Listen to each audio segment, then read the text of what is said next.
은혜 가운데 저희를 이제 여호수아서 마지막 시간의 총정리 시간입니다. 하나님께서 여호수아를 사랑하셔서 가나안에 들어가실 때 지도자로 세우셨는데 우리의 삶이 여호수아님의 삶과 같습니다. 우리 삶에서 우리를 예수 그리스도로부터 멀어지는 그런 모든 가나안 족속들을 아버지 저희를 멸하게 해주시고 그 가운데서 믿음을 지킬 수 있도록 해주시고 하나님께 기쁨을 드릴 수 있는 저희를 될 수 있도록 역사해 주시옵소서. 오늘 이 시간에 주님께서 저희들 마음에 지혜를 주시고 분별함을 주셔서 하나님의 말씀 하나하나가 저희들 마음 안에 새겨져서 하나님께 영광 드릴 수 있는, 기쁨 드릴 수 있는 귀한 시간이 될 수 있도록 아버지 역사해 주시도 믿사오며 모든 말씀을 예수 그리스도 이름으로 감사하며 기도했습니다. 아멘. 감사합니다. 이 삶을 참 드라마틱하게 정말 멋지게 잘 살아가셨던 분이 바로 여호수아님이라고 제가 생각이 돼요, 사실. 그래서 저도 여호수아님의 삶을 보면서 정말 이 여호수아님 같은 분이 참 되고 싶다라고 하는 그런 생각들을 제가 참 많이 했어요. 하나님의 말씀에 이 중간중간에 나오는 그 말씀이 뭐냐면 여호와께서 모세에게 하신 말씀을 모세가 다시 여호수아에게 하신 그 모든 말씀을 여호수아가 하나도 남김없이 다 행하였더라. 이 말 한마디에 저는 그냥 갔어요. 과연 그럴 수가 있을까? 그 조건이 뭐냐면요. 하나님께서 모세님에게 여호수아님은 이렇다. 여호수아는 이렇다라고 뭔가 말씀하신 게 뭐냐면 하나님의 신이 충만한 사람. 다시 말해서 우리들에게 말씀드린 게 뭐냐면 성령 충만한 사람이다. 라고 하나님이 자신 있게 모세님에게 말씀하셨고 모세님도 걱정을 하셨어요. 이제 내가 죽으면 내가 만약에 못 들어가게 되면 이 이스라엘 민족을 데리고 과연 가나안에 들어가서 어떻게 할 것인가 굉장히 걱정이 많으셨는데 하나님께서 안심을 시켜주셨어요. 너 아니니까 걱정하지 말고 너 밑에 있는 시종 눈의 아들 여호수아가 이들을 다 이끌고 가서 내가 여호수아에게 했던 그 모든 말 하나하나를 다 남김없이 다 지키고 행할 거다라고 하나님이 이미 예언을 하셨어요. 그래서 모세님께서 그 예언의 말씀대로 들어가셔서 가나안 족속들을 이렇게 다 멸하셨거든요. 좀 그래서 여호수아님이 하셨던 그런 모든 것들. 그러니까 제가 여기 지켜봐 보니까 우리가 그 땅 분배를 할 때 보게 되면 사람들을 좀 몰아내야 되고 완전히 진멸을 하라고 하나님이 말씀하셨잖아요. 그 가나안에 들어가서 이렇게 하라고 했었을 때의 대표적인 표본을 보인 게 모세님이 누구를 대항했었을 때죠? 미디안 족속들을 마지막 사명으로 했었을 때 미디안 족속들을 멸할 때 가축 하나 남기지 않고 사람 하나 남기지 않고 다 했어요. 근데 그걸 말씀대로 그대로 했던 분이 바로 여호수아님인데 여호수아님 이후에 같이 기업의 분배를 받았던 그 사람들을 내몰거나 진멸하거나 했었어야 되는데 그렇지 못하고 전부 다 데리고 삽니다. 하다못해 유다 지파도 그래요. 갈렙이 계시는 유다 지파도 그래요. 여부스 족속 아세요? 여부스 족속? 여기 나오는데 여부스 족속이 뭐냐면 예루살렘에 거했던 사람들의 이름을 여부스 족속이라고 해요. 그래서 예루살렘을 고대 말로 따지면 여부스라고 그래요. 여부스. 예루살렘 이전의 명칭은 여부스였어요. 그 여부스에 살던 사람들이 여부스 족속이에요. 그 사람들 이용해 먹으려고. 노비를 쓰려고. 그런 자신의 어떤 이익적인 마음이 있죠. 근데 우리가 세상을 살다 보면요. 하나님께서 우리에게 이렇게 하라고 명하신 그런 말들이 있는데 우리가 그거를 온전하게 100% 순종해서 순수하게 지키느냐 아니면 99%만 지키느냐 아니면 90%만 지키느냐 심지어는 50% 정도밖에 안 지키느냐 심지어는 아예 순종도 안 하느냐 바로 이 차이가 있는 것 같아요. 그거를 하나님은 감별을 하세요. 내가 과연 어떻게 얼마나 만큼의 어떠한 마음을 갖고 하는 것이냐. 성경에 보게 되면 하나님 기뻐하셨던 사람이 누구였죠? 비느하스라고 아세요? 엘르아살의 아들 비느하스. 비느하스를 하나님이 기뻐하셨어요. 왜 그러셨죠?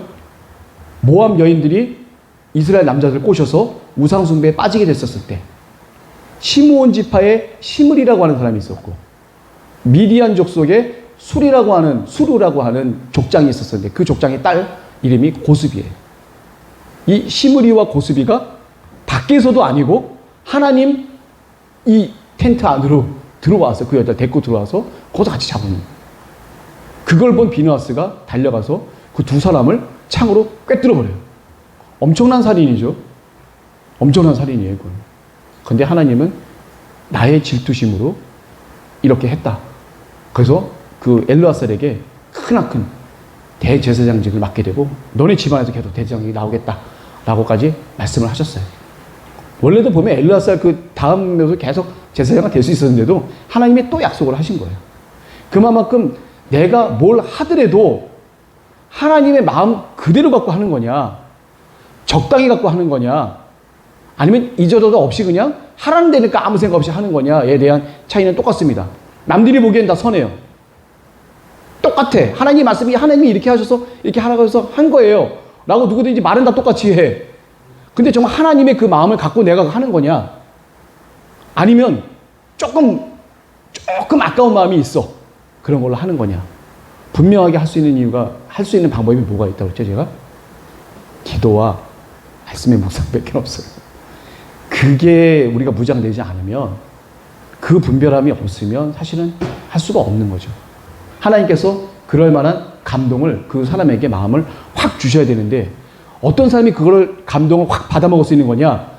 자신의 것을 다 내려놓고 성령 충만하게 뜨겁게 기도하면서 말씀을 묵상할 수 있는 사람만이 그 위기 때 하나님을 기쁘게 해드릴 수 있는 거라고 좀 믿습니다. 항상 기뻐하라, 쉬지 말고 기도해라, 범사에 감사해라. 이것이 성령의 열매로서 맺어질 수 있는 분이 아주 진하면 진할수록 하나님의 마음을 더 간절히 알 수 있을 거라고 저는 믿습니다. 누구도 천국에 들어간다고 보장 못해요. 남들이 보기에는 아주 선한 사람이야. 저 사람만한 사람이 없어. 근데 천국에 가보면 없을 수도 있다는 얘기예요. 그 마음의 중심을 보시는 하나님께서 이 사람이 순도 100%냐, 순도 90%냐, 순도 50%냐에 대한 판단은 하나님이 하고 계시다는 것을 우리가 분명히 알아야 돼요. 우리가 이 삶에 살면서 지금 여호수아님과 이스라엘 민족들이 가나안에 들어가서 한 사람 한 사람, 그 한 민족을 다 멸절시키고 다 나가면서 하는 그 정복 전쟁이 바로 지금 내 인생이다 라고 생각하시면 돼요. 내 인생. 내 주변에 내가 하나님으로부터 멀어질 수 있는 모든 조건들은 다 가나안 족속이라 라고 생각을 하고 선포를 하시고 예수 그리스도의 이름으로 바로 서서 주시는 말씀대로 행해야겠죠. 때로는 우리 가족들이 손양호 목사님처럼 가족들이 심하게 반발할 수도 있어요. 그렇지만 나에게 주신 하나님의 뜨거운 감동이 있다고 한다면 그것을 분명하게 말씀드려서 선포해서 그것을 해야지만 그 가정을 구원하는 길이라고 좀 믿습니다. 자, 어려운 얘기예요. 어려운 얘기예요. 그렇지만 너무나도 단순한 얘기예요. 뭐가 단순해요? 아니, 하나님 주시는 마음대로 내가 행하기만 하면 돼요. 단순해요. 거기에 사이사이에 얼마나 많은 사단의 변수들이 있겠습니까? 내가 조금만 아프면, 내가 조금만 돈이 없으면, 내가 조금만 삐끗하면 바로 그 틈을 삐집고 들어오는 게 바로 사단의 역사입니다. 우리가 깨어있지 않으면, 기도하지 않으면, 또 말씀을 읽고 묵상하지 않으면. 말씀 그냥 읽지만 마세요. 말씀 300번 읽었다? 이거 의미 없습니다. 저 그거 하나도 중요하다고 생각하지 않아요. 물론 많이 읽으면 좋죠. 그 말씀이 나에게 얼마만큼 영향을 줄 수 있는 거냐, 그게 더 중요하다고 믿습니다. 자, 우리 간단히 한번 얘기를 한번 해볼게요. 총 정리를 하고요. 제가 참고 자료로 좀 지도를 좀 준비를 해봤어요. 제가 공부를 하다 보니까 이스라엘에 대한 그 지형과 이런 것들이 좀 참조해서 알면 좀 좋겠다 싶어갖고 제가 좀 지도를 좀 몇 가지 좀 해갖고 왔습니다. 자, 여호수아서 총 정리를 한번 제가 간략히 해봤습니다. 제가 나눠드렸죠, 이거? 총 정리. 이제 교재를 보시면 더 간단하긴 하긴 한데, 교재를 보다 보면 또 한도 끝도 없어갖고 제가 혼나요, 우리 저기 영상 편집하시는 분한테 제가 되도록이면 50분 안 먹었으면 좋겠다고. 자, 우리 첫 번째가 뭐냐면 새 지도자 여호수아. 제가 이거를 굉장히 중요하게 생각했어요.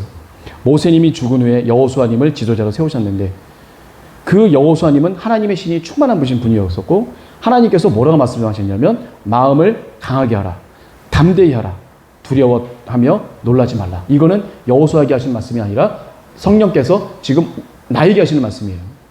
그러면서 뭐라고 말씀하시냐면 내가 조상에게 주리라 한 너의 축복을, 그 땅을 얻게 하겠다.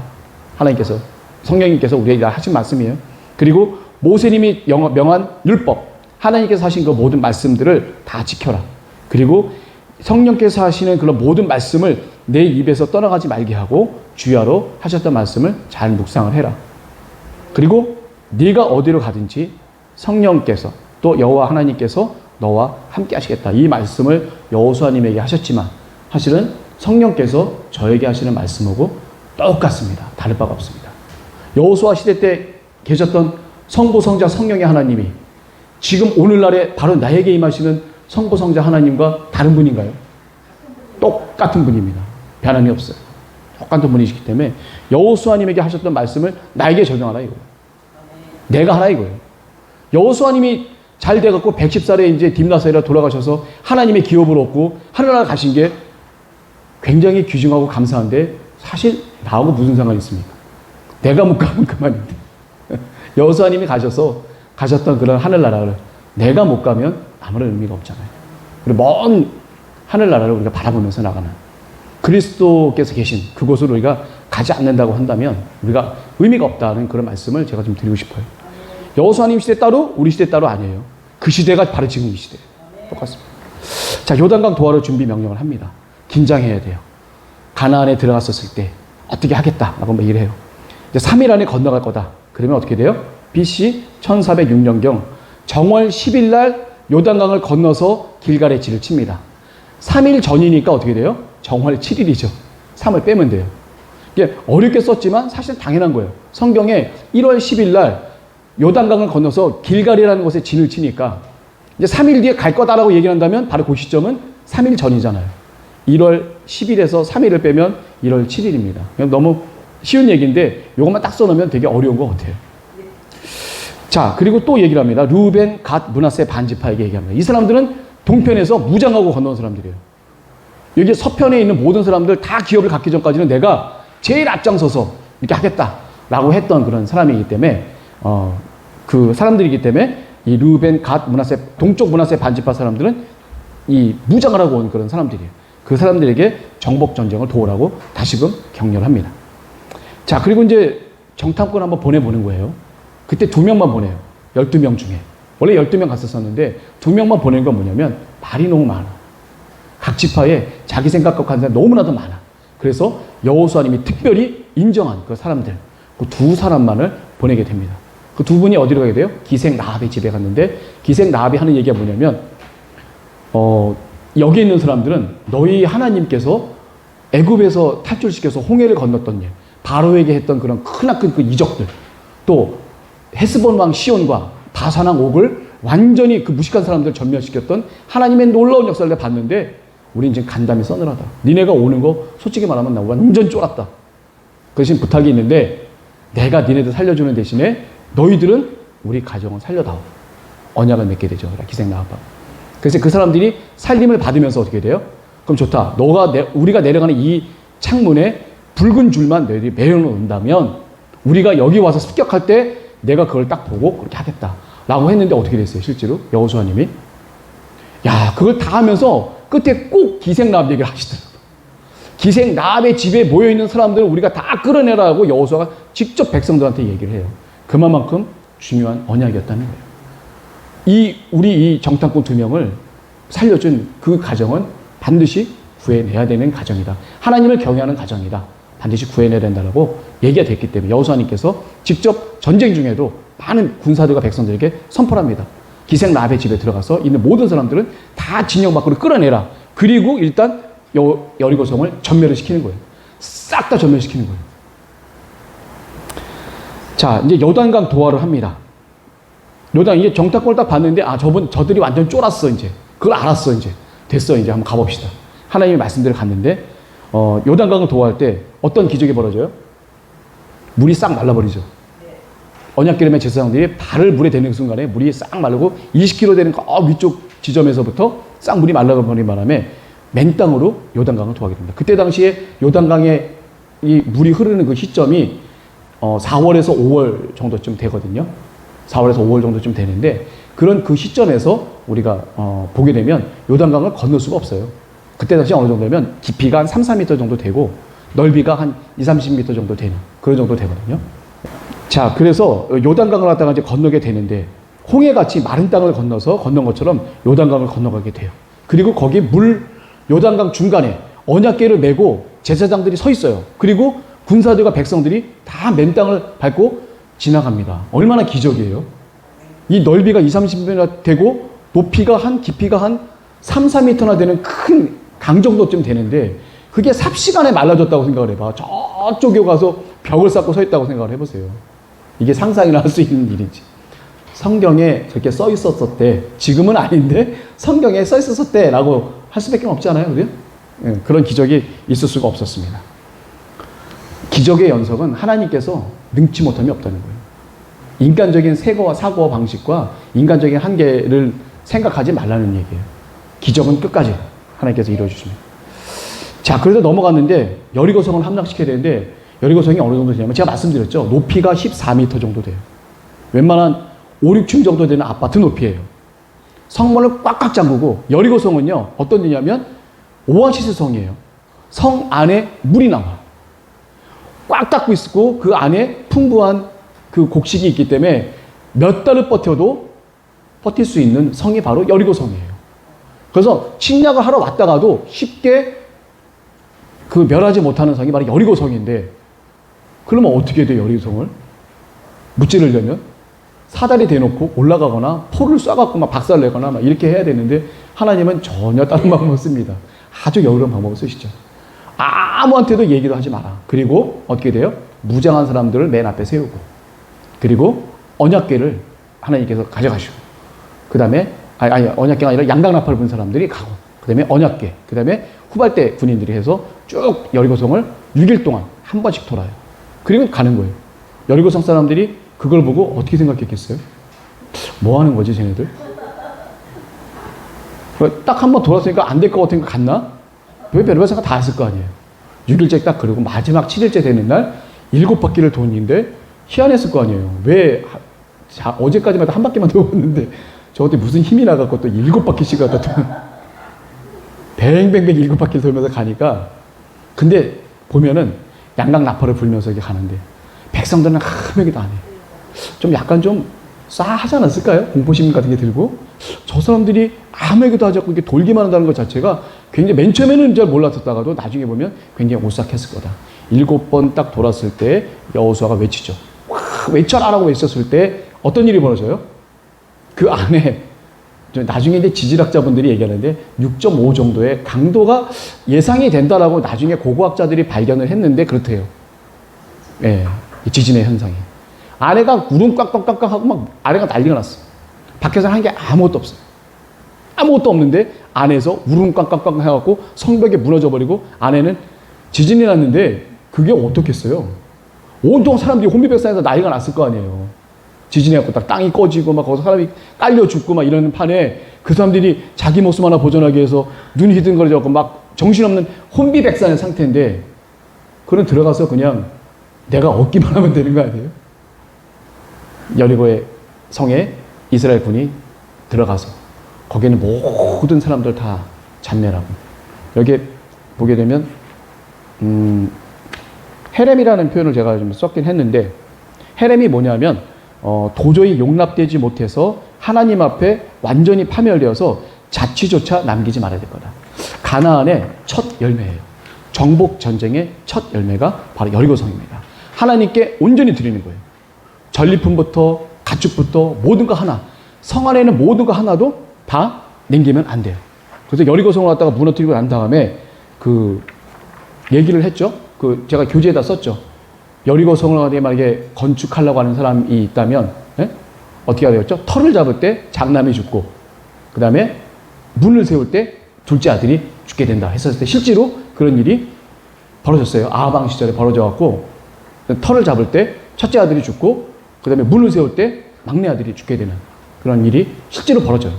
여호수아님이 하셨던 그 예언이 나중에 아하방 시절에 북이스라엘 왕인 아하방 부인이 이세벨이잖아요. 이세벨. 그 아하방 시절에 베델 사람 히엘이라는 사람이 그걸 실제로 해요. 하려고 했다가 장남이 죽고 막내 아들이 죽게 되는 그 놀라운 역사가 실제로 벌어지게 됩니다. 여호수아님이 하셨어요. 하나님이 히렘으로 드린 거예요. 히렘이라고 하는 건 정말 저주받은 물건으로서 하나님 앞에 온전히 내던지는 거예요. 짐승으로만 하면. 그냥 하나님께 드리는 헌물이라고 보면 돼요. 그래서 여리고성은 다시는 건축하지 마라. 여기는 영영 저주받은 곳이기 때문에 그냥 여기 아예 터조차도 아예 용납하지 말고 아예 그냥 싹 그냥 멸해버려라. 그리고 뒤도 돌아보지 마라. 라고 하신 거예요. 그런데 그렇게 하면 좋은데 이 사람의 욕심이 또 그렇지가 않아요. 거기에도 좋은 물건들이 있잖아요. 외투 한 벌, 은덩어리, 금덩어리 하나. 딱 가면서 보니까 눈에 확 들어오는 게 있네. 그걸 절대로 건드리지 말라고 얘기를 했는데 꼭 보면은 건드리는 사람이 있어요. 그걸 알게 되죠, 이제. 그 다음에 아이성 전투할 때 다 알게 되면서 그 아간이라고 하는 사람을 아골 골짜기, 그 사람과 그 사람 가족들도 다 죽입니다. 가족을 왜 죽일까요? 원래 연좌제가 아니에요. 하나님은 연좌제를 쓰지 않겠다라고 율법에 명시가 돼 있어요. 아들이 잘못해도 동시에 아버지까지 죽이지 않는다. 근데 왜 그랬을까요? 아간이 훔쳐왔는데 봐준 거예요. 같이 공범이죠, 공범. 훔쳐왔으면 어떻게 돼? 같이 숨겼을 거 아니에요. 훔쳐왔으면 얘기를 했었어야지. 벌을 받았어야지. 혼나고 막 이렇게 했었어야지. 아이성 전투할 때 이미 얘기가 끝났을 거 아니에요. 이미 아이성 전투에서 막 수십 명이나 되는 이스라엘 사람이 죽음을 당하면서 아이성에서 패배를 해버리게 되니까. 두 번째 아이성 전투에서 그 협곡작전을 서서 매복을 시켜서 이제 아이성 전투를 갖다 이기게 됩니다. 자, 그리고 이제 그 다음 일이 벌어진 게 뭐냐면 이런 일들이 막 벌어지다 보니까 지혜로워야 된다고 해야 되나? 기브온 사람들이 자신들이 꾀를 내서 자기네 또 죽을 것 같으니까 그 다음은 이제 기브온이에요. 좀만 가면 이제 기브온이야. 이제 3일 길만 가면 기브온인데 이 사람들이 꾀를 내서 나 죽기 싫다. 살아야겠다 싶어서 그 놀라운 하나님의 역사를 마음으로 동의를 하게 되는 거죠. 그래서 가서 몰래 들어가서 여호수아와 거기 있는 방백들, 우리 그 두령들을 갖다 속여서 결국은 화친조약을 갖다 맺게 돼서 그런 일이 벌어지게 되죠. 그래서 기브온 사람들만 유일하게 가나안에서 사는 사람들이다라고 이제 나중에 성경에 명시가 좀 되고 있습니다. 자, 기브온이 이렇게 배신을 때리니까 남부 지방에 있는 그런 왕들이 열받은 거예요. 같이 협심을 해갖고 이스라엘 물리쳐도 될까 말까인데 이 기브온이라는 성이 굉장히 큰 성이에요. 그리고 거기 있는 사람들은 전부 다 용사들이기 때문에 굉장히 강력한 사람들인데 그 사람들이 가서 화친을 해버리니까 나머지 왕들이 황당한 거죠. 그래서 예루살렘 왕 아도니세덱이 그 밖에 나머지 네 왕들을 해서 총 5명의 왕, 여기서 써 있습니다. 예루살렘, 헤브론에 있는 왕, 야르무스에 있는 왕, 이게 다 지명이에요. 라기스에 있는 왕, 에글론 성읍에 있는 왕, 이 5 왕이 딱 모여서 같이 우리 연합해서 남부 지역에 있는 사람들 연합해서 이제 예루살렘을 물리치자, 죽이자라고 했는데 그게 돼요? 안 되지. 하나님이 함께 하셔서 그 여호수아님이 썼던 방법이 뭐냐면 급습. 예정했던 시간보다 훨씬 빨리 도착해갖고 무너뜨리는 거예요. 이 연합군은 있잖아요. 자기 이 본 부대와 달라서 연합군은 여러 분의 군대가 모이기 때문에 상하 체계나 이런 것들이 명확하지가 않아요. 남의 나라 장군이 나한테 얘기하면 내가 굳이 뭐 들을 일이 뭐가 있어. 그런 명령 체계나 이 지휘 체계들이 사실은 허술해요. 연합군이 사실은. 자기네 군대와는 달라. 그래서 빨리 와서 급습해서 확 쳐버리니까 이 지휘 체계나 명령 체계가 좋지 못했던 남부 지역 사람들이 다 모조리 진멸하게 되죠. 이 진멸할 때 일으키는 이적이 2가지가 있는데 뭐죠? 하나는 우박. 라기스까지 도망갈 때 그 우박을 하나님께서 내리셔갖고 이스라엘 사람의 칼에 맞아 죽는 사람보다도 우박에 맞아 죽는 사람이 훨씬 더 많았답니다. 네, 그렇게 기록에 되어 있어요. 그리고 두 번째가 뭐죠? 이제 밤이 되기 전에 다 전멸을 시켜야 되는데 밤 되면 어떻게 돼? 이 사람들이 각 성읍으로 들어가게 되면 그 성이 너무나도 견고하기 때문에 또 쉽지가 않아요. 그래서 어떻게 돼요? 태양아 기브온에 멈춰라. 달아 아엘란 골짜기에 서 있을지어다. 이걸 여호수아님이 당당히 외치죠. 외쳤을 때 하나님이 놀랍게 그 역사를 해주는데 그 역사가 그 이전에도 없었고 그 이후에도 없었대요. 태양이 멈추는 게. 딱 한 번 있었다네요. 그게 야살의 책에, 이스라엘의 무용담이라고 그러죠. 그 야살의 책에 이 내용이 다 기록이 돼 있었다고 합니다. 역사적 근거가 있었다는 그 얘기겠죠. 하나님의 놀라운 역사가 이스라엘에게도 함께 하셨기 때문에 이런 일들이 가능하게 됐던 거예요. 중부지방을 딱 쳐갖고 남부와 북부를 딱 갈라놨어요. 연합을 못하게. 그리고 남부지방을 갖다가 이렇게 기브온 전투를 통해서 다 물리치고 막게다 구리라고 하는 구로에서 5 왕을 다 죽이고 난 다음에 거기다 또 죽이게 되는 역사가 벌어지고 그리고 막게다 구리다가 장사까지 지내버리게 되는 남부지방까지 다 먹혔어요. 그리고 북부지방에는 어떤 일이 벌어졌죠? 하솔 왕 야빈. 하솔이라는 지역의 왕이 야빈이에요. 이 야빈은 나중에 사사기에도 야빈이 나옵니다. 그 야빈이 이 야빈하고 다른 야빈이에요. 이 바로가 저 바로랑 다르고 이 아비멜렉이 저 아비멜렉과 다르듯이 이 야빈과 저 야빈은 다 달라요. 하솔 지역의 왕의 명칭을 야빈이라고 합니다. 야빈은 이 시대도 야빈이 있고 저 시대도 야빈이 있고 저 시대에도 야빈이 있어요. 야빈은 그런 야빈입니다. 자, 그래서 하솔왕 야빈이 이때 당시에 마돈왕과 시므론왕 그 지역에 있는 성읍들의 사람들과 북부 지역 사람들 연합을 해서 메롬이라고 하는 그 지역에 메롬 강가죠. 거기에 모여서 이제 딱 하려고 하셨을 때 이때도 여호수아님이 썼던 방법이 뭐냐면 급습작전, 기습작전. 더 빨리 도착해서 거기를 아예 없애버리는 그런 작전을 또 쓰게 돼요. 그래서 북부 지방에 있는 사람들도 다 진멸하게 됩니다. 자, 그래서 이제 가나안 정복이 대체적으로 이렇게 완수가 돼요. 그 다음에 또 뭐가 있게 되죠? 정복했으니까 분배가 돼야지, 이제 분배가 돼서 제일 처음에 분배가 되는 지역이 어떤 지역? 제가 이제 참고자료 1번 한번 보실래요? 한번 볼게요. 이스라엘 12지파의 땅 분배가 보면 참고자료 3번에 보게 되면, 아셀, 납달리, 동쪽 문하세 이게 딱 이렇게 분배가 된 게 있어요. 결과만 보고 간략하게만 말씀을 드릴게요. 처음 우리가, 요단, 맨 처음에 이제 땅의 분배가 이루어졌던 게 요단강 동편에 땅이 세 곳으로 나눠지게 되죠. 루벤 지파에게 하나 주게 되고, 그 다음에 갓 지파, 그 다음에 그 위에 바사낭 지역에 있었던 바사낭의 나라를 다 차지하게 했던 동쪽 므낫세. 이쪽 동쪽 므낫세에 므낫세 지파한테 누가 받았냐면 므낫세의 아들 마길이라는 사람이 있고 마길의 아들 길르앗이라는 사람이 있는데 요 두 사람에게 이 바산 지역에 있는 왕, 오광 그 땅을 다 갖게 하도록 합니다. 그리고 이제 서쪽으로 와서 이제 길르앗의 6 아들이 있어요. 6 아들에게 이제 서쪽 므낫세 지파에게 이게 분배가 되고 또 누구에게 하죠? 6 아들 중에 헤겔이라는 아들이 있는데 헤겔의 아들 중에 누가 있냐면 슬로브핫이라고 있어요. 슬로브핫은 딸들밖에 없어요. 그리고 딸들 5명이 나도 딸이지만 좀 주세요라고 해서 그 딸들과 이 헤겔의 아들 6명이 기업을 받아서 이 서쪽 므낫세 지파 이쪽이 형성이 됩니다. 그건 제가 또 말씀드리겠고요. 이게 지금 어디서 하는 거냐면 길갈에 진을 치는 거 아시죠? 길갈에 진을 쳐갖고 이 길갈 지역에 있었을 때 요단 서편에 땅을 분배하는데 그때 땅 분배를 받은 사람이 누구냐 하면 유다 지파와 에브라임 지파와 그 다음에 서쪽 므낫세 지파. 그래서 인해서 므낫세 지파는 온전하게 이제 땅 분배를 다 받게 되죠. 서쪽 므낫세 지파는 내용이 이렇게 나와 있어요. 성경에 보면 뭐 어디를 돌아서 뭐 막혀 있는데 너무 이렇게 지명에도 안 나와 있기 때문에 그거는 차근차근 우리가 한번 살펴볼 필요가 있어요. 그거는 지금 제가 할 일은 아닌 거고 저도 쭉 봤는데 좀 약간 좀 이게 난해하고 좀 어려운 부분이 좀 있습니다. 자, 그 다음에 이 2지파 반이 끝남으로 인해서 어떻게 돼요? 그러면 몇 지파가 남죠? 저쪽에 2지파 반, 이쪽에 2지파 반 하면은 합이 어떻게 돼요? 5 되죠. 네. 네? 5 그러셨어요? 5 그러셨어요? 5 그러신 거 아니죠? 5 그러신 거죠?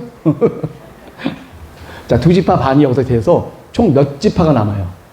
7지파가 남게 되죠. 그래서 이제 하나님의 전이 어디로 옮겨가요? 길갈에서 실로로 옮겨가게 됩니다. 실로의 역사가 또 새로 시작돼요. 이 실로에서 여호수아가 얘기를 해요. 너희들이 언제까지 땅 분배, 땅 기업 받기를 아직까지도 이렇게 늦추겠느냐. 빨리빨리 안 받는 거예요, 이 사람들이. 웃기잖아요. 가나안에 들어가서 이제 내 기업을 받아야 되는데. 그 갈렙 그분 보세요. 내가 지금 85세인데 내가 가데스 바네아 40세보다도 내가 지금 더 혈기왕성해갖고 내가 가서 물리치겠다 라고 해서 잡은 곳이 어디예요? 평평한 평지가 아니라 어디예요? 거인족속이 막 득실득실대는 헤브론 산지를 내가 점령하겠습니다. 멋진 말이죠.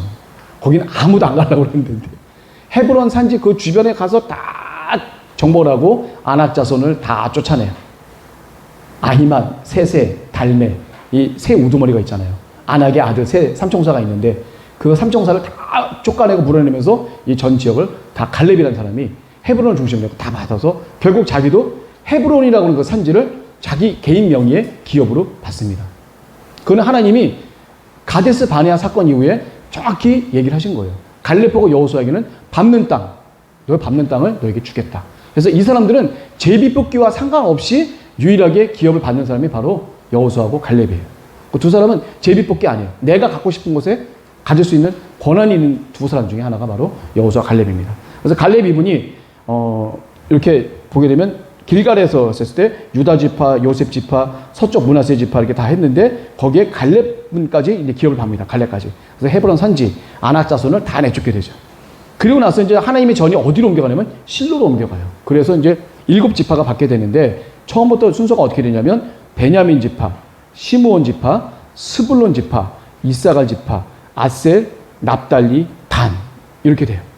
좀 비중이 좀 약간 떨어지는 어떻게 보면 지파들이라고 볼 수가 있겠죠. 그래서 여기서 보게 되면 이제 베냐민 지파가 받은 이 자리를 한번 보시겠어요? 여기 되게 좋은 게 많아요. 예루살렘부터 해갖고 또 뭐 여리고 뭐 해갖고 이렇게 좀 중요한 부분들, 기브온부터 해갖고 이게 중요한 부분들이 굉장히 좀 많이 있어요. 이 베냐민 지파에 항상 다툼과 분쟁의 원인이 되는 지역이 바로 이 베냐민 지파가 되겠죠. 이렇게 정복을 하게 됩니다. 자, 그 다음에 이제 도피성까지 선정을 해주세요, 하나님께서. 6곳 골고루. 그래서 자신도 모르게 살인을 저지른 사람이 가서 이제, 뭐라 그럴까, 숨어서 재판 받을 때까지 자신의 억울함을 호소할 수 있는 그 기간까지 도피성을 갖다가 이제 선정하게, 그 도피성으로 도망갈 수 있게 되는 거죠. 자, 그리고 레위지파에게도 성읍을 갖다 줍니다. 이분들도, 뭐라 그럴까, 기업을 땅으로 받진 않았지만 이 사람들도 거처할 곳이 필요하고 가축도 있기 때문에 가축을 먹일 들도 필요하고 그래서 각 지파 중에서 도피성 6개를 포함해서 총 48개의 성읍을 재분배 받는 거예요. 원래 그 사람들이 갖고 있던 기업이에요. 기업에서 그 사람들이 준 거예요. 예, 재분배 받은 거예요. 새로운 데를 분배받는 게 아니라 재분배. 근데 이분들은 기업이 없어요. 그냥 그 12지파 사람들이 먹여 살린 거예요. 총 48개 어딘지는 제가 교육 자료에 잘 이렇게 표시를 해놨거든요. 그 잘 참조를 하시면 되겠고요. 자, 이렇게 됐어요. 그래서 이제, 모든 지파 사람들이 다 분배가 돼서 이제 그 여호수아님이 그 동쪽에 있었던 무장했던 사람들 있잖아요. 그 사람들을 이제 돌려보내는 거예요. 너희들 고향으로 돌아가라. 이제 다 됐으니까 돌아가라 하면서 금과 은과 동과 철과 없이 막 가축부터 해갖고 많은 선물 보따리를 갖다 줘서 가서 형제들하고 가서 나눠 먹어라. 그리고 보냈어요. 갔으면 되는데, 가다가 보니까 이 사람들이 또 머리에 또 생각나는 게 하나 있네. 우리가 요단 동편을, 사실 하나님이 말씀하신 게 요단강을 건너서 가나안이라고 말씀을 하셨는데, 자기네들은 가나안이 아니잖아요. 이쪽에 있잖아요. 그러다 보니까 이 사람들이 걱정이 돼가지고, 거기다 단을 하나 막 쌓게 되는 거예요, 기념으로. 그 단 하나 싼 게 여호수아와 그 사람들에게 알려지는 바람에 난리가 났어요. 우리가 또 죄를 짓게 되는구나, 하나님 앞에. 저들을 진멸시켜야 되겠다고 이쪽 연합군이 와갖고, 그쪽 사람들이 가게 되는 거죠. 근데 군대가 가기 전에 사절단을 먼저 보내요. 비느하스와 각 두령들을 갖다 보냅니다. 10명의 두령들이죠. 서쪽 므낫세 반지파까지 포함해서 10명의 두령이 그로 가게 됩니다. 가서 물어보니까 사실인즉 어떻게 돼요? 다 아시겠지만 너희들 자손이 나중에 우리 자손들한테 이 요단강 안에 있는 것만, 서편에 있는 것만 하나님이 말씀하신 거지 바깥에 있는 거는 아니지 않냐, 니네 하나님 믿지 마라 라고 할 수도 있어서 우리가 그게 아니다, 우리도 하나님을 믿는 사람으로서 정당한 대우를 받아야 된다는 기념을 하기 위해서 그 하나님의 단을 요단강 언덕편에 딱 달리겠죠. 넘어가기 바로 직전에 요단강 언덕편에 그 단을 딱 쌓게 되는 단이 아주 멋있었나 봐요. 그래서 우리는 이게 다른 이방신을 섬길 것도 아니고 제사를 드릴 것도 아니고 아무것도 아니야. 단지 너의 자손과 우리 후대에 있는 자손들이 서로 언약을 맺기 위해서, 서로 정말 우리 한 민족이고 하나님을 믿는 한 민족인 것을 기념하기 위해서 세운 단이다. 걱정이 돼서 이 사람들이. 자기네들은 아는데 다 선대 사람들 다 죽게 되면 후대들은 몰라요. 모르게 되다 보니까 그거에 대한 약조를 하기 위해서 서쪽 지파 사람들의 사절단에게 얘기를 해서 이 사람들이 가서 자신들의 그 지파 사람들에게 다 알려주게 되고 율법책에도 명시가 돼서 훗날 그 율법책도 쓰신다고 그러잖아요. 여호수아님이. 그게 다 명시가 돼서 후대에까지 그런 것들이 다 넘어갔었을 거다라고 하는 거죠. 자, 그리고 이제 그러면서 여호수아님이 이제 마지막으로 이제 당부를 하게 됩니다. 딱 2가지가 있고 나머지 하나 이제 추가적인 건데 딱 2가지를 아주 신신당부해요. 그 여호수아님이 당당하게 말씀하시는 게 뭐냐면 모세의 율법책에 기록된 것을 다 지켜 행하라. 그리고 그것을 떠나서 좌로나 우로나 치우치지 말고 반드시 그대로 해라 라고 명확하게 얘기를 하죠. 그 2번째 뭐예요? 가나안 족속과 같이 하지 마라. 너희들 분명히 같이 하면 하나님 앞에 죄를 짓게 되고 우상을 숭배하고 음행을 하기 때문에 100%다건 절대로 가까이 하지 말고 진멸시켜라 라고 이렇게 얘기를 하죠. 그리고 나서 마지막으로 또 한 번 뭐냐면 너희 하나님 여호와를 온전히 사랑해라. 가나안인들을 철저히 진멸하고 쫓아내라 라고 하는 그 의미가 담긴 여호와 하나님을 사랑하라. 이 세 가지를 여호수아님이 돌아가시기 전에 마지막으로 이스라엘 백성들에게 진심 어린 말로 표현한 겁니다. 이 여호수아님께서 이스라엘 백성에게 하신 말씀은 그때 당시 백성에게 하신 말씀이 아니라 바로 현재를 살고 있는 우리에게 하시는 그런 말씀입니다. 성령께서 나에게 주시는 그 말씀에서 벗어나서 좌로나오나 치우치지 말고 나를 하나님으로부터 멀게 하는 모든 가나안 족속이라고 생각하는 모든 요인들, 그게 돈일 수도 있어요. 돈일 수도 있어요. 그리고 명예일 수도 있고 내 자존심일 수도 있어요. 내 또 가족일 수도 있어요. 이런 모든 것들이 하나님의 사랑보다 더 앞설 수 없다라고 하는 것을 여호수아께서 이스라엘 민족에 당부하신 것을 제가 감히 여호수님의 말을 빌려서 여기 계신 성도님들에게 대신 전해드립니다. 여호수아님이 하신 말씀은 바로 우리에게 주신 말씀입니다. 저에게 주신 말씀이고 여기 계신 우리 성도님들에게 주시는 분명한 말씀이기 때문에 이 말씀을 주야로 묵상하시면서 내 마음 가운데 뭐라 그럴까 결정함이 좀 떨어진다거나 이걸 할까 저걸 할까 뭐가 맞지라고 했었을 때에 하나님께서 원하시는 게 과연 무엇인지에 대한 해답은 성령께서 주시는 거거든요. 그 말씀을 놓고 계속 기도하는 가운데 하나님이 확신을 주실 때 확신을 갖고 우리가 행동을 해야 됩니다. 좌로 나오나 치우치지 마세요. 자, 세겜에서 마지막 이제 언약을 하게 됩니다. 뭐냐 하면 세겜이라는 곳에서 얘기를 합니다. 여호수아님이 백성들에게 얘기를 해요. 너희들이 예전에 갈대아 우르 그 뭐 누구지?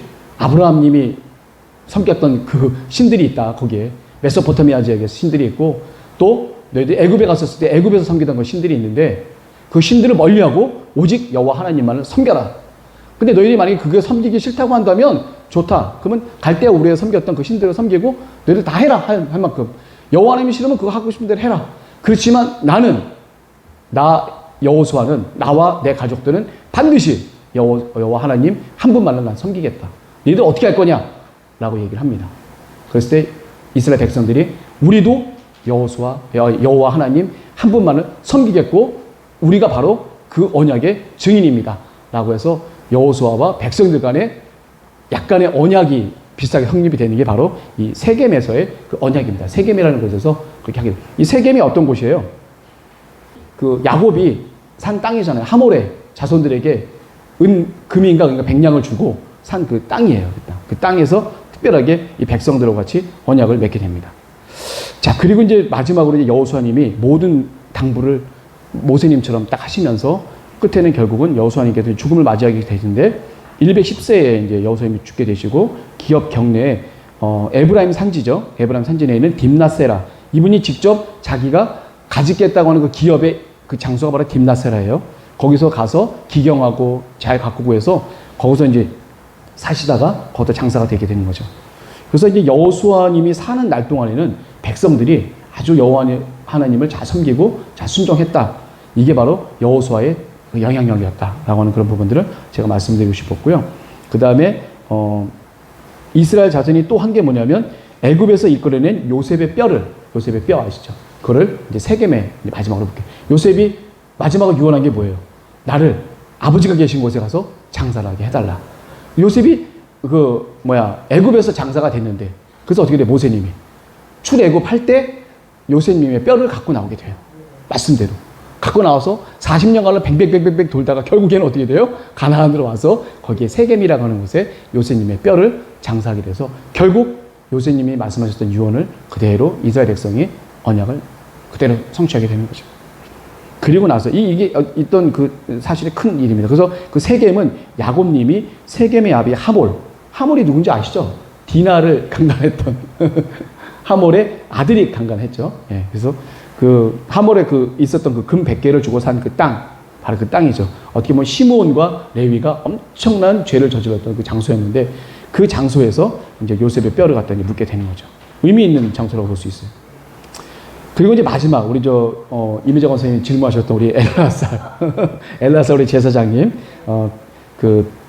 그분이 이제 돌아가셔서 이제 아들 비느하스가 에브라임 산지에서 받은 그 산에 자기들에게 주어진 그 성읍 있잖아요. 조그만 성읍에다가 이제 엘라사님을 장사를 하게 됩니다. 저는 그때 그냥 20세 이상은 네. 죽고 있으리라고 하셨다는 그것 때문에. 네, 그것 때문에. 그러니까 엘라사님이 20세 이하라고 해서 분명히 산 것 같은데 살아서 분명히 가나안을 들어갔는데 그러면 엘라사님이 몇 살에 돌아가셨나 그게 궁금하시겠죠. 제가 아까 말씀하셨듯이 레위 지파도 계수가 됐지만 사실은 대제사장과 제사장들은 그 셈에서 셌던 그 명수에 아예 포함이 안 된 사람들이에요.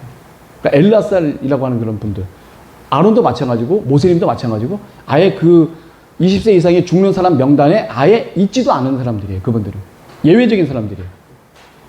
그런데 그래서 제가 추가로 말씀드린 게 아론과 모세님은 나이가 그렇게 돼서 20세 이상 돼도 죽은 게 아니라 못 들어간 게 아니라 그분들은 하나님의 영광을 가리기 때문에 그분들은 분명히 못 들어가게 된 거고, 엘라살은 이다말도 아마 들어가지 않았겠나 싶어요. 이 기록에 어떻게 명시되는지 모르겠지만 제가 봤을 때 엘라살님도 30세 이상의 제사장을 한 뒤에 그 다음에 30세 이상일 거 아니에요. 율법에는 30세 이상 돼야지만 성막에서 제사장으로서의 역할을 할 수 있도록 율법에 명시가 돼 있으니까 이분은 30세 이상임에도 불구하고 왜 안 죽고 여기 가나안으로 들어갔냐.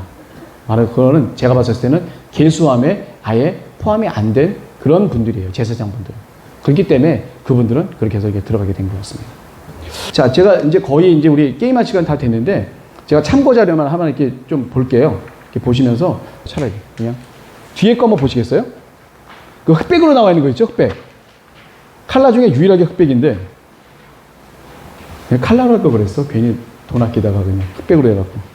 왼쪽 거가 있고 오른쪽 거가 있어요. 왼쪽 거 오른쪽 거 똑같은 지도예요. 그런데 지형을 4개로 나눠놨어. 맨 왼쪽에 첫 번째가 뭐냐면 서부 해안 평야예요. 그러니까 이쪽은 평야지대야. 제일 낮은 땅.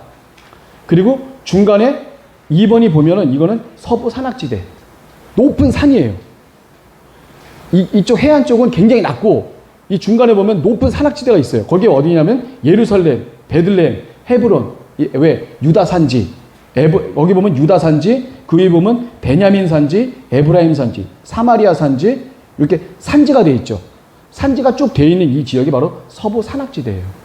이스라엘이라는 땅이 대한민국 면적의 10분의 1밖에 안 돼요. 그렇게 조그만 땅에 그 나라에 하고 있는 그 지형 자체는 굉장히 드라마틱해요. 아주 낮고 아주 높고 그 다음에 사해 같은 경우는 세계에서 가장 낮은 바다래요. 제일 낮았죠. 그리고 그 다음에 또 고원 4번 동부 산악지대 또 올라가요. 이게 치는 이게 굉장히 드라마틱한 나라예요. 어떻게 보면 면적은 미국의 뉴저지 정도 되는 면적. 우리나라 대한민국이 한 10분의 1 정도밖에 안 되는 나라지만 거의 캘리포니아급이라고 보시면 돼요. 캘리포니아도 보면 엄청나죠. 평지에다가 산악에다가 막 이런 데예요. 그걸 갖다 제가 나타낸 걸 한번 보도록 할게요. 자, 이제 그 다음 지도 한번 볼까요? 왼쪽에 보면 시리아, 요르단, 레바논, 이스라엘, 웨스트뱅크, 가자지구 이렇게 나와 있어요. 이게 지금 현재의 지도예요. 현재의 지도입니다. 그래서 이스라엘이 있는 그 나라가 여기 있어요. 그 가운데 웨스트뱅크라고 그래갖고 요거는 팔레스타인 지구라고 그래요. 이스라엘이 아니에요. 옆에 보면 가자지구, 여기는 팔레스타인 특별자치구입니다. 그래서 이렇게 돼 있고 오른쪽에 요르단이 있고 시리아 있고 위에 레바논이 있어요. 자, 그 다음에 오른쪽 한번 볼까요? 지중해를 보면서 오른쪽은 강수량이에요. 강수량. 그러니까 북서쪽으로 올라가면 갈수록 강수량이 많고 남동쪽으로 내려가면 내려갈수록 강수량이 아주 적어요. 심지어는 밑에 맨 밑에 보면 부엘세바라는 곳이 있거든요. 사해 바로 맨 밑에. 여기 이 밑으로 내려가게 되면 1년에 30mm도 안 내요. 강수량이. 그냥 비 거의 안 내린다고 생각하면 돼요. 이 지역을 40년 동안 돈 거예요. 이 밑에가 바로 그 40년 동안 돈 그 지역이에요. 바로. 그러니 40년 동안 돈 지역에서 이 가나안을 바라봤을 때는 얼마나 비옥한 땅이에요. 하다못해 200mm, 300mm라도 비가 내리니까 굉장히 비옥한 곳이 정말 적과 꿀이 흐르는 땅이라고 볼 수가 있겠죠. 근데 이렇게 이런 가나안도 이 이집트에 비하면, 애굽에 비하면 아주 척박한 땅이라고 볼 수 있어요. 그래서 어떻게 돼요? 가나안에 기근이 와서 어디로 피신을 해요? 애굽으로 피신하게 되죠. 그게 누구예요? 야곱의 자손들이. 가나안에 극심한 기갈이 와서 이게 애굽으로 도망을 하게 된 거죠. 그래서 지금 이 강수량 요 패턴을 한번 참조해 보시면 되겠어요. 자, 그 다음에 한번 볼까요? 요거 단면도입니다. 단면도. 이게 맨 위에 보게 되면 이스라엘이 맨 왼쪽에 해안 평야, 밑에는 블레셋 평야, 중간에는 샤론 평야, 맨 위에는 악고 평야, 아셀 지파가 했던 악고 평야가 있어요. 이 평야가 세 군데로 나눠져 있어요. 그 아까 봤던 그 지도에 보시면 잘 알 수 있는데 그 평야가 나눠져 있고 중간에는 서부 산지가 있습니다. 그리고 요르단 지구대가 있고 동부 고원이 있어요. 예. 요르단 지구대 여기가 뭐냐면 전부 다 물줄기가 흐르는 계곡이에요, 계곡. 그러니까 뭐 갈릴리 호수가 있고 요단강이 있고 사해가 있는 그 계곡이에요, 계곡. 그걸 이제 단면도로 한번 나타낸 겁니다. 맨 위에 있는 단면도가 북부지방 단면도예요. 북부지방이 있는데 거기 어디냐면 가버나움 있고 갈릴리 있고 맨 위죠. 갈릴리 바다 있는데 그쪽에 있는 단면도가 바로 위에 단면도고 밑에 단면도가 바로 예루살렘 그 근처에 있는데 중간 지역 단면도가 바로 중간에 있는 단면도예요. 세 번째가 뭐죠? 바로 이게 남부지방. 그러니까 유다지파 있는 쪽 있죠. 유다지파 있는 쪽에 단면도가 이 밑에 나와 있어요. 북부는 수변하고 남부는 건조하다. 서부는 수변하고 동부는 건조하다. 서부가 수변한 게 왜요? 지중해 온난성의 영향 때문에 서부는 수변하고 고지는 수변하고 저지는 건조하다. 높은 데일수록 어떻게 돼요? 비의 강수량이 많죠. 북부 지방의 아주 높은 지역은 강수량이 굉장히 높습니다. 자, 그 다음에 제가 이제 참고로 한번 보시려고 했던 게 뭐냐면 남부 지방 유대 요거를 제가 좀 더 특별하게 한번 나눠봤어요. 요걸 좀 약간 입체적으로 나눈 그 데가 있거든요. 거기를 잘 보게 되면 여기 쉐펠라라는 데가 있죠. 쉐펠라. 이 쉐펠라가 어디냐면 이 성경에 보게 되면 평지라고 나온 데가 있어요. 평지. 평지 아시죠? 평지라고 표현대가 있는데 말 그대로 평지가 아니라 서부 산악지대에서 봤을 때는 굉장히 낮은 데예요. 그러니까 한 150m에서 300m 되는 고지대. 그 서부 지역은 어떻게 돼요? 1000m 정도가 넘는 900m 정도 되는 거기서 150m를 바라봤을 때는 낮잖아요.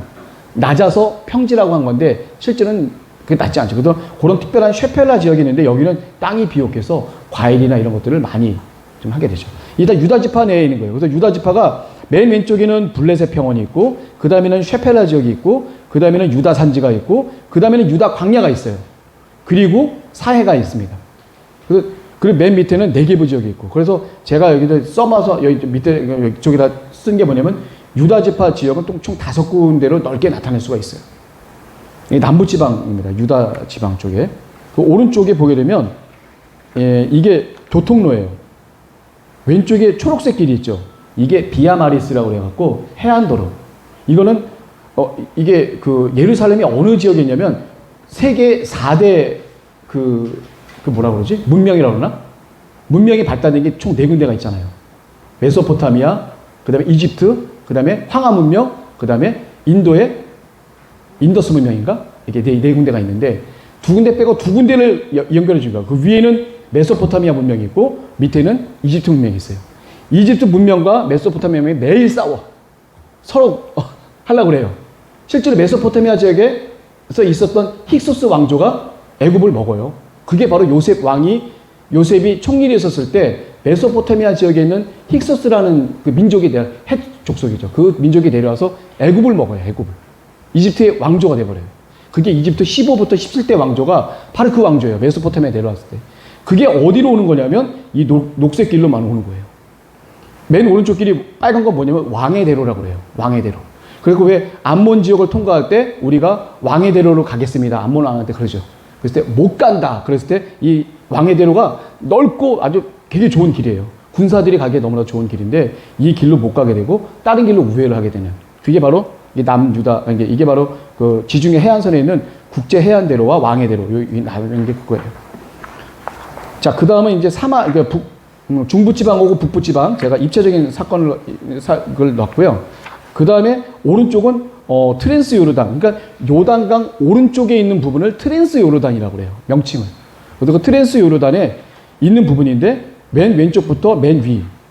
그리고 그 밑에 아래. 그리고 이 오른쪽에는 이 모압은 원래 이 길랏보다 더 아래에 있는 거고 그 다음에 에돔은 모압보다 더 아래에 있는 거. 그러니까 오른쪽에 있는 2개를 맨 왼쪽 2개 밑에다 딱 놓으면 쭉 일자로 이게 이스라엘이 나오게 됩니다. 동부지역 이스라엘. 그걸 제가 좀 여기 편집이 좀 이렇게 되는 바람에 4구역으로 나눴어요. 참고로 보시면 되겠습니다. 그래서 제가 이렇게 지도를 제가 입체적인 것도 좀 보고 여러 가지로 해서 이렇게 봐드렸는데 이걸 참조하셔서 이렇게 보시면 되겠어요. 자, 그래서 이제 이 여호수아 총정리를 하면서 제가 대략적으로 이게 이스라엘이라는 나라를 갖다 보니까 좀 특별하게 좀 돼 있는 지역이 많고 우리가 너무 이스라엘이라는 나라를 좀 너무 지도적인 부분은 잘 모르다 보니까 제가 그런 부분들을 좀 요약을 해서 좀 좋은 사진들을 뽑아다가 제가 이제 봐준 거니까 좀 천천히 보시면서 좀 이렇게 한번 참고를 하시면 좀 되겠어요. 그래서 제가 여호수아 총정리하면서 마지막 드리고 싶은 말씀은 뭐냐면, 여호수아 시대의 여호와 하나님과 지금 우리를 역사하시는 성령님은 다른 분이 아니다. 똑같은 삼위일체 하나님이시기 때문에 여호수아 때 했던 여호수아님이 하시는 그 방식을 우리가 지금 현재 생활에서 우리가 그대로 본따서 행동을 하지 않으면 안 된다라는 그런 결론을 제가 맺고 이렇게 마치도록 하겠습니다. 네, 감사합니다.